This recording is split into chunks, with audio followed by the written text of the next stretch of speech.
The primary method of self-study is self-observation, which is necessary in order to understand how the various functions of the human machine are related to one another. This, in turn, will allow us to understand how and why on specific occasions everything is done in us. This basic grasp of the functions and characteristics of the human machine is a prerequisite for understanding the fundamental principles of its activity.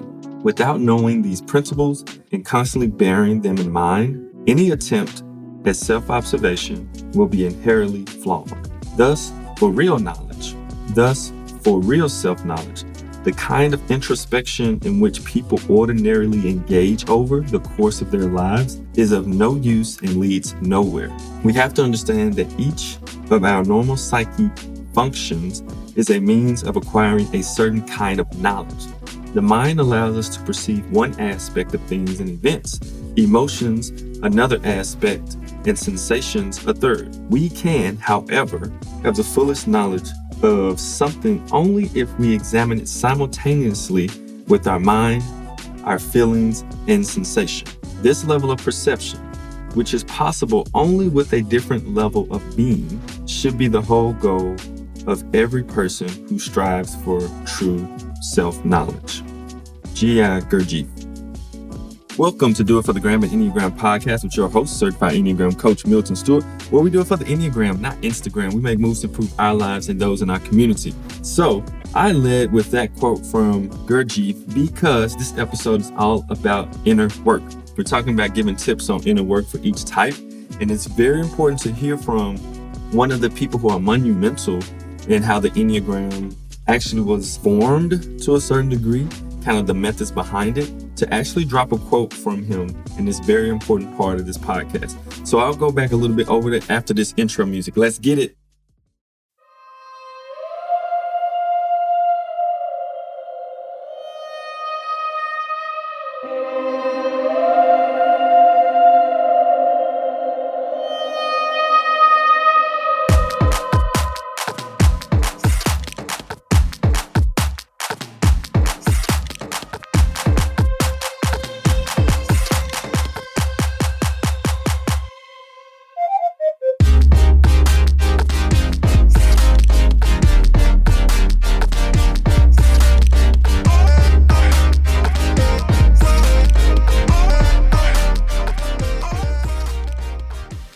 Finding help for your mental and emotional struggles can be challenging.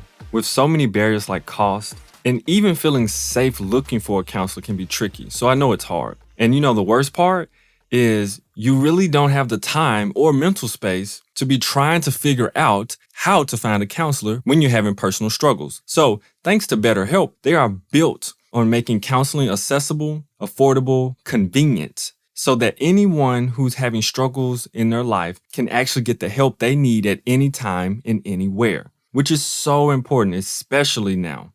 All the professionals are licensed, trained, experienced, and accredited. And what I love so much about them is that they have a diverse group of counselors with a broad and various amounts of different backgrounds to help all their different clients. If you need some help, try BetterHelp. You can get a 10% off discount from your first month when you go to betterhelp.com/doit. That's BetterHelp.com/DOIT. All right, so this episode is about inner work tips. And so the quote here, which is very important, there's some things here that I want to point out because there's different meanings that he builds up in his writing. So you have to understand a little bit. So he talks about self-study. The primary mirror self-study is self-observation. Well, that's one of the biggest key areas. And I think if you're listening to this podcast, you may know a little bit about self-study to a certain degree. But one of the things he wants people to understand is that when he says various functions of the human machine are related to one another, and he calls it the human machine because we are mechanical. Our ego structures really make us mechanical, and what he considers like what is done, it means that we're just going to respond the way that our ego wants us to respond. So it's mechanical. And so it's already been done. So even though it hasn't quote unquote happened yet, whenever it happens, they know exactly what you're going to do. It's kind of the way that even military places, they look at certain leaders and they say, if this happens, they're probably going to respond this way. They're probably going to do this. It's the way that even algorithms work with like ads that they put in things. It's like things are already done because they know the behavioral patterns of people, right? And so Gurdjieff wants to help liberate and free us from these patterns. And this is what the Enneagram is striving to do as well, not to get stuck in it. And so what he is saying here is that we have to figure out why everything seems to be done already, aka our Enneagram type patterns are the way that they are. And one of the biggest ways he talks about doing that is being able to make sure that we can assess what is happening in our heads, our hearts, and our bodies, because that is the connection. There are certain things that are happening in those three centers that are giving us real knowledge, okay? Not just information, but knowledge, which is he has a whole deeper meaning for. So I won't go too deep into that, but I wanted to share that before we get into inner work so that we don't think inner work is purely head work, where we're just like, oh, I'm just going to look at myself or look at myself from the lens of my brain, right? Just look. So I just wanted to share that to make sure everyone knows and just remind everybody, your inner work is with all three centers and it's a simultaneously working with them, right? Because the situation happens, your three centers don't all feel the same. You know, your head may feel one way, your heart may feel one way, and your body will feel a different way, you know, and they all give us a different form of communication as well. We'll talk about that in another episode, but I wanted to share that. So we'll go ahead and jump into it. What the world is inner work? So just like I was saying before about Gurdjieff's quote, inner work is exploring our inner parts and growing in awareness of how to grow closer to our essence. Okay.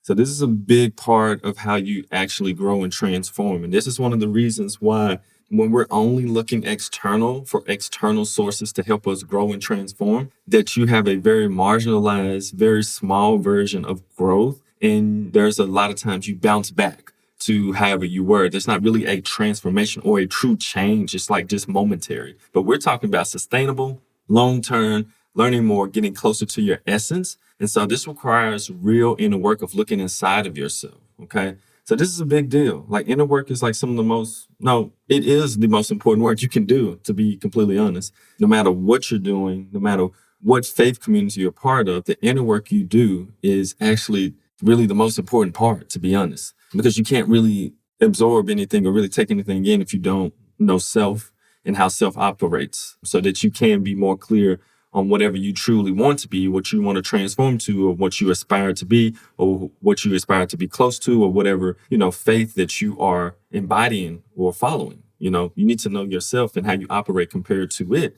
so that you can start to make shifts and change to become more like what your essence wants to be, but also what is out there. All right. So one of the biggest things is we're going to jump into some quick ways that you can really work on it. And we're going to start with the type 1 this time. So the first inner work tip for type 1 is be fun. If you have ever worked with a type 1, when it comes to their inner work, they take it so seriously. I mean, it is like, I have to do these things the right way because I must improve. I must get better. And so there's a rigidity even around the improvement in the inner work that they're doing.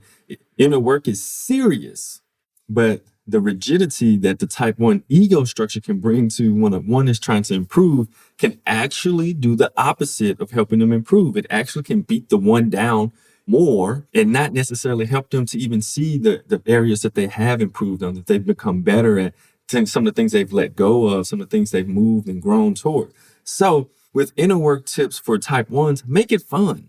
Find a way to make your inner work fun. Okay, so infuse in something that's a little bit silly or a way that's creative that makes it enjoyable. You know, your growth is enjoyable. There's definitely serious moments. There's moments you need to be quiet, moments you need to, let things go. You need to feel the anger. You may need to cry. All these things happen in our inner work. But the things you can be intentional about sometimes is making it fun, because that automatically is something that automatically loosens up that ego structure of the type 1 for sure. So that's a tip for type 1. Type 2. So inner work tip for type 2s is be alone. A lot of times 2s, they like to do their work in groups or with another person, which is nothing wrong with that per se, but there's a problem, and a problem arises when it has to always be with other people, because there's times that we really need to focus and be by ourselves alone as we do our inner work, because there's things that we discover. And for twos, there's like truth that they discover about themselves, about other people, about things, but more or less about themselves or what's going on that they really need to be able to be in touch with, because the ego structure of the two is so outwardly focused on emotions, connections, all these different things that are connected in their lives, the people they're connected to, the organizations they're connected to. It's so heavily focused on those things and how they show up in the mind, and what they did or should have did, or how they could have better said something. All these type of things show up. So being alone and actually finding time to really listen to what's going on inside and really studying what's happening in your body is monumental and so important for type twos to actually be able to grow. Type threes, be still. So the inner work tip for type threes is be still. One of the hardest things for a three is to really be still. My father is a three, and I tell you, it is the hardest thing for him to be still. He ended up having COVID, and he had to be quarantined in his house. And this man, even though it felt like the hardest thing he's ever been through in his life, and he's been through a whole lot, he still could not be still. Okay. So for type threes, the inner work is being still, because when you be still, you give your heart a chance to come online and to see what's really there. Sometimes the fear for threes is that if I really go there, is my heart really there? Like, is it there? Like, I've been so many places, so many spaces, and I've seen so many faces, but I've been all of them. I've blended in. I have merged to a certain degree, or I've done something that looks successful in all those spaces, but it wasn't always really me. So for threes to be still and find who they really are, where their heart really is, and what they really want and desire, that's not wrapped into other people's things, is actually great. And also being still for type threes really helps them to recover. It helps them to learn to eventually relax. It helps them to learn to take rest. All these things are important. And for the three, remember, all these things for everyone's tip, this is practice. It doesn't just happen overnight. It's not going to be like, I have to do my inner work, so I'm going to have to do this. I'm going to work really hard. Yeah, we wish it worked that way, but it doesn't. Okay. So the thing is, take some time, create some time, and say, hey, I'm going to be still for this period of time, and then I'll jump back into something. And then over time, increase it. Okay. Same thing for the two, same thing for the one. Okay. So this is all practice. Remember that. All right. So the inner work for type four is, I had two in mind. And so I'm going to do both, because the four is unique in that beautiful way. One was be light, and the other is be compassionate. And I kind of use these two in two different ways. If you've ever really noticed a four, when they start to do their work, fours are intense types, and there's an intensity to the work that they do, even inside of themselves, and how they kind of see and look at themselves. They can be very aggressive at the way that they see themselves, to not measuring up to what they believe or what they feel that they should be at, or a certain place or thing, right? Type four structure, feel like something's missing, attached to the abandonment thing, and having those feelings and having those experiences and trauma. So one of the things is be light, in the sense that when you're doing the work, it's like, even though it's deep and serious work, find moments to make it light, so you are more appreciative of even your own self, which leads into the more be compassionate. Because even though fours a lot of times have experienced things that maybe some other people haven't experienced to a certain degree, and they feel these different ways, the part about being compassionate is really be compassionate with yourself. When you're on this journey of inner work and self-study and self-remembering, you really have to be compassionate with yourself, because sometimes the intensity that is turned up a notch inside of the four when you're doing your work may actually be counterintuitive to helping you grow, because you may really actually need more of a compassionate holding of yourself, the way that you look at yourself, speak to yourself, and study yourself, in order for you to be a little bit more free from the entrapment of the type four structure, the things that it can get really trapped and hung on. You may want to do that, because it'll provide a little bit of liberation if you focus on being light and being compassionate while you're doing your inner work as a type four. Are you wanting to share the Enneagram better with those you care about? Are you ready to take the personal growth that you have to the next level, like really transform your life? Are you looking to learn the whole Enneagram and not just a small part? Well, then you should sign up for my 12-week program that meets on Thursday nights and explores the Enneagram in community. It's called the Kaizen Career Complete Enneagram Program. And so some of the benefits include you'll be more confident in your Enneagram knowledge. You'll be able to better catch mistypes. You will understand what you need to do in order to grow now. You will develop an Enneagram growth plan for yourself. You'll have a thorough knowledge of all the components of the Enneagram, enabling you to better share it. And then you'll understand the other types on the Enneagram deeply, not just stereotypes. And one of the best parts is that you'll work in Enneagram groups with people from around the country and maybe even the world. And also, last but not least, somatic exercises to help you embody the different Enneagram types. If you're interested in signing up with one of the cohorts that starts in either January or August, you can sign up at kaizen-enneagram-community.mn.co. Once again, that's kaizen-enneagram-community.mn.co. Or you can go to the link tree on the IG of the Do It for the Gram Instagram page. And you can also click the link there to learn more and to sign up. I look forward to seeing you. Have a wonderful day.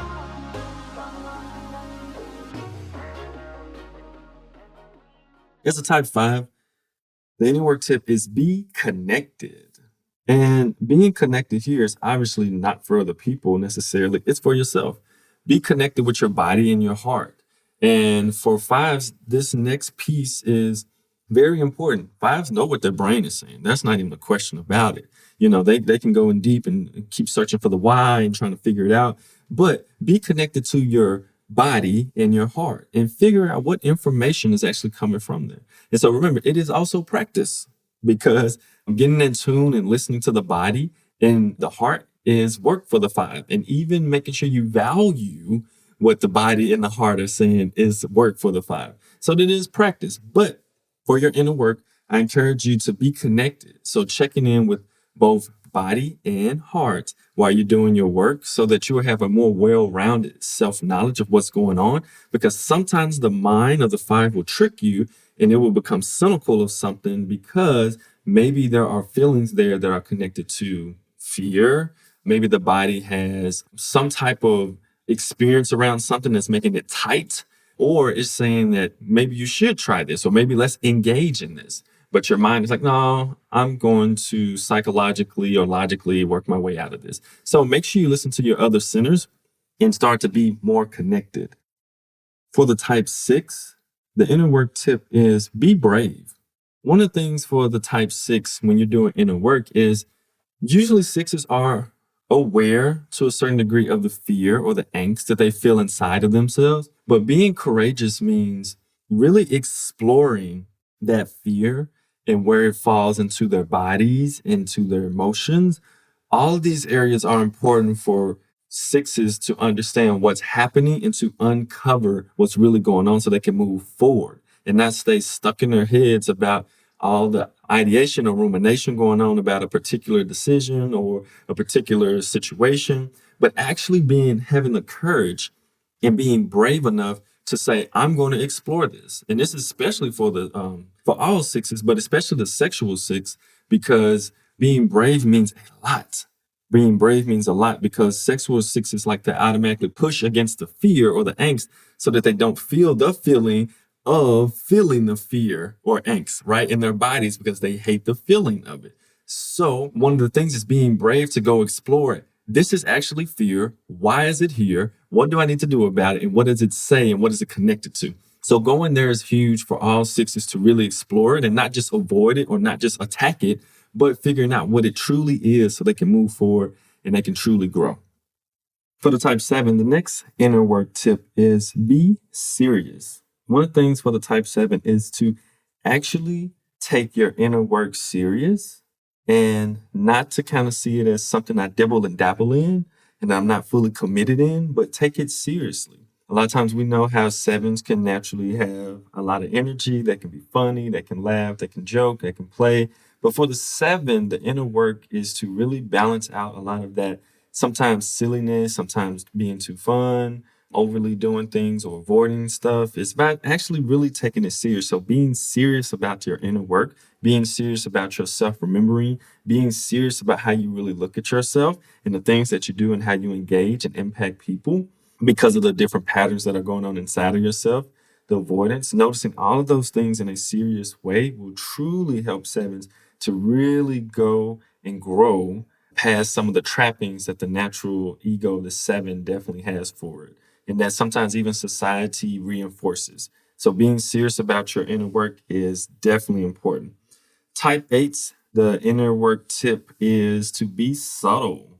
This is an interesting one. As we know, type 8's, they can take their inner work very seriously, kind of like they take on the outer world, which is very strong. And it's not very subtle necessarily. It's like, hey, you know I'm here, you know what I'm doing. And even if they're not trying to do that, their natural energy can bring that type of presence to a place.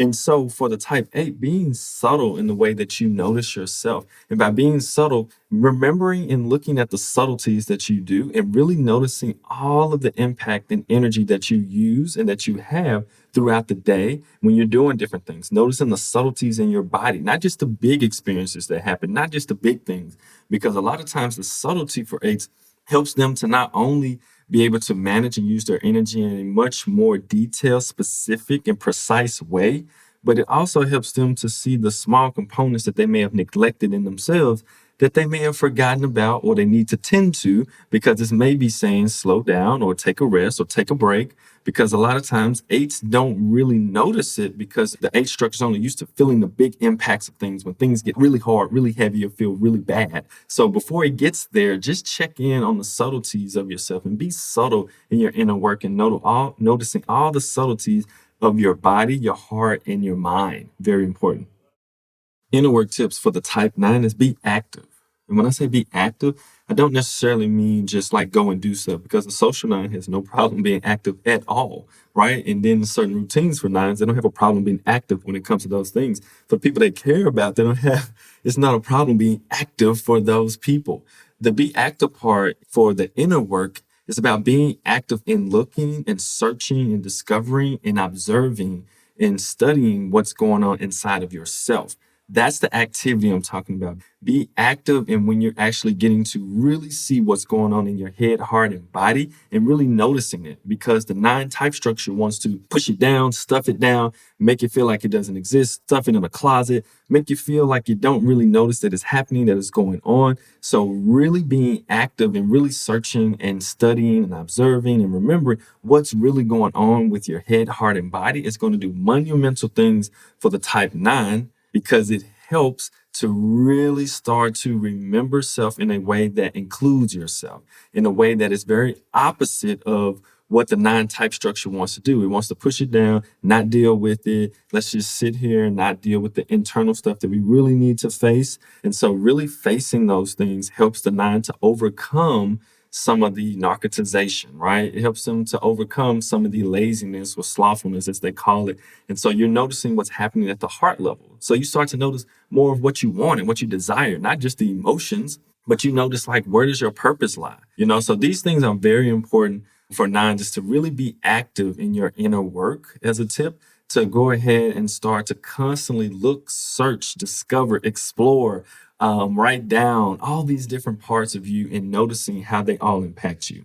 So those are the inner work tips in a quick session to add to your repertoire as you're doing your inner work. So just kind of remember it as you're doing your work, and you might get stuck in your pattern, the way it naturally wants to engage inner work, and just say, let me infuse a little bit of this into the inner work that I'm doing, or the way that I plan my day and I structure things, because it's going to be important for me to actually disrupt my pattern, to go at it in a slightly different way than I'm used to going at my own inner work. So I encourage you to knock that out. And please, I would love to know. You can definitely email me or hit me up on IG in the DMs, and hit me up and tell me a little bit about maybe your inner work and some of your journey. And if any of these here actually were able to kind of maybe help you, if you found that you've already been doing it and it's been helping. So these things are great. I would love to hear some of the different stories, because the growth that people have is really inspiring to hear people's story. And it's really cool to have people who understand just how monumental, like the smallest minute shift for you could actually create such monumental and amazing growth. So I love to hear those stories. You're welcome to DM me on IG, most definitely, and reach out to me. I love that for sure. Besides that, that's all I have for today. Remember, If your inner work is starting to feel stale or you feel stuck, then maybe you need to infuse something a little bit new. Okay, maybe you need to pull in some of the things we talked about today. And so if you feel your inner work is getting stuck or triggered, make sure you take a deep breath, make a positive move, and do it for the gram, the Enneagram, of course. And we'll see you in the next episode. Bye.